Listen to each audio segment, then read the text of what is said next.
Okay, so it's been a few weeks since we were back in the garage with our Mk7 Volkswagen GTI project car, and last time we were here we did a bunch of work to the car. So it's time to figure out if we actually made the car faster, so we went to our official test track, the Florida International Rally and Motorsport Park, to see what kind of time it lays down. We've been going there constantly with the GTI throughout the modifications, trying to figure out if we're making it better or worse, and the news was really, really good after the latest round. We dropped more than 5 seconds a lap from our previous personal best with the car.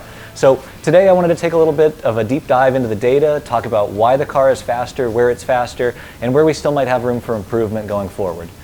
One other thing I wanted to address, did we ruin the car or at least waste a day's worth of work by pairing a set of aftermarket lowering springs with these stock shocks? No, honestly, not that bad at all. Both myself and JG Pasterjack, who does a lot of our test driving, drove the car, and we both kind of reached the same conclusion. Does the car have the finest shocks ever made? No, I prefer the MCSs on my 350Z. But for stock shocks, pretty darn good, and neither of us came away from our drive in the car saying the shocks are the weak point. So ultimately, I think we got away with it. We saved somewhere around $1,000, which is pretty nice. And we don't have any immediate plans to change the shocks. They're just not what's holding the car back right now. So we're going to call this experiment a success, at least for this use case.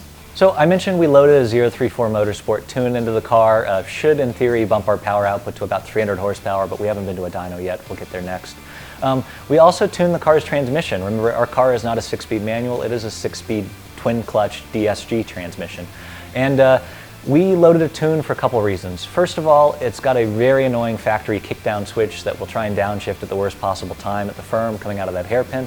So tuning it eliminates that and makes the car a lot less labor intensive to drive. You don't have to remember the kickdown in the back of your mind. But the tune also speeds shifts and increased line pressure, so in theory it makes the car shift faster and it makes the transmission more reliable on track. And we loved it. Lightning fast shifts that happened exactly when we wanted. And it also raised the rev limiter, which means we no longer have to shift from third to fourth after the kink. We can just ride it out in third all the way to, I think, 7,200 RPM is the new red line. But that saved us at least a little bit of time there. So in this car, because it's a dual-purpose car, it's my daily driver and my track car, we don't have some dedicated data system. We don't have a digital dash in it or anything. Instead, we've been using a Garmin Catalyst for everything. It's kind of a little driving coach that also has a really powerful data analysis feature. So I'm going to be going through the 2 best laps before the modifications and after the modifications on the Garmin Catalyst app today. So let's dive into it. Okay, so here I've got 2 laps pulled up, one from November right after we got the car, basically our baseline, and then one from a couple weeks ago after the modifications. So as you can see, we ran a 127.6 second lap earlier, and now the car is down to a 122.44 second lap. So let me start off by saying that a 127.6 was nothing to be ashamed of. That's right where a stock Mk7 GTI should be. It's right in line with that generation of hot hatches based on our testing with new cars. But a 122.4 kind of catapults our GTI into some pretty hallowed ground. I mean, we're right on par with cars like Civic Type R, Golf R on Michelin Pilot Sports, some pretty serious cars that cost a bunch more money than we have into our GTI. So let's talk about where those 5 seconds came from and how our modifications contributed to this. And I'll start by just going through that kind of turn 2-3 complex here. And as you can see, that's where our first big gap starts to open up between old and new on the car.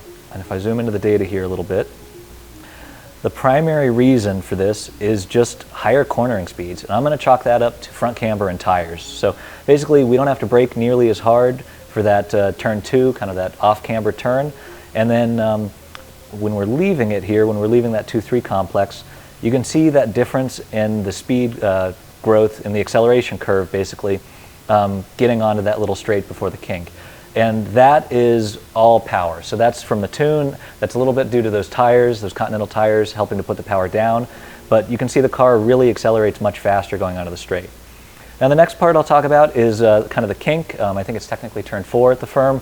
And you can see we didn't have to slow nearly as much. So we kept a minimum speed that was somewhere around 6 miles an hour faster than the car was stock. And that is just tires and camber, basically. The car was way more stable, it understeered way less, we didn't have to slow down nearly as much to go through that corner. So the next thing I want to talk about is turns 5 and 6, which is kind of 2 hard right-handers with a tiny straight in between them. And here you can really see the modifications shine. So we're carrying way more speed through 5, we didn't have to brake nearly as hard. And then we got up to an 11-mile-an-hour speed differential faster going into 6 than we did before. And that's just power and traction, basically. The car's faster, the car's going through corners faster. That's great. And then you can also see going into 6, the car is braking harder. So our deceleration curve is much sharper than it was before, which is just fantastic. Again, more power going into the S's, and you can see just more power, more traction. Again, we're doing great through the S's there. Oddly enough, we didn't pick up as much time on the back straight. That might be due to heat soak, which we'll talk about a little more later. And again, faster through turn 10 and all the way to a lap time that is 5.18 seconds faster than the car was stock. So this is fantastic work. It's also much nicer to drive. The understeer issue is still there, but it's much, much better than it was before. So we're real happy. But we should talk about opportunities, and right now the car's biggest opportunity, or the biggest weakness I should say, is heat management. So first of all, brakes. We did manage to get to brake fade with those Paget Street Plus pads. We're putting too much heat into the braking system thanks to these stickier tires. And we did actually manage to fix that right at the track. So I went ahead and 3D printed some Mk7 GTI brake cooling deflectors. We'll put a link to the file in the description. But basically, a random person on the internet uploaded this file that you could 3D print and clip onto your control arms. And in theory, it funnels air into the front brakes to help cool them. We found that it worked. We noticed something like a 30-degree temperature difference with versus without the deflectors, and that seemed to fix our fade issue and let us do back-to-back-to-back hot laps on track reliably. So that's awesome. We fixed heat management on the brakes. But the car still has heat management issues with the drivetrain. We were only able to do about 3 laps at full pace before we noticed the data logs starting to show the car slowing down out of corners and ultimately making less power. And we know from talking to the experts at 034 Motorsport that these cars are pretty notorious for high intake temps because of a weak factory intercooler, especially in Florida heat like we have.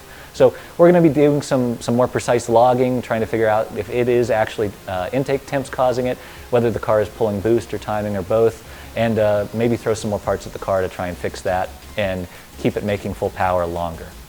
Other than that, the car still understeers. It's a heavy front-wheel drive, high horsepower car, or relatively high horsepower car. So we're going to be doing some more work in that area too. We're going to put a bigger rear sway bar on the car to help that understeer at turn-in, and then we're also going to be playing with rear toe settings a fair bit to try and help the car rotate mid-corner and ultimately help it go faster. So we're going to be doing some more modifications. We're going to be changing some more things in the car, and we're going to be testing it every step of the way. So if you want to see how we do, please make sure you like and subscribe. Until next time, we'll see you at the track. Support brands who support grassroots motorsports. Get your chemical solutions from CRC Industries. To learn more, visit crcindustries.com. Want to see more content like this? Make sure to hit that subscribe button and like this video. And for more information, visit us online at grassrootsmotorsports.com.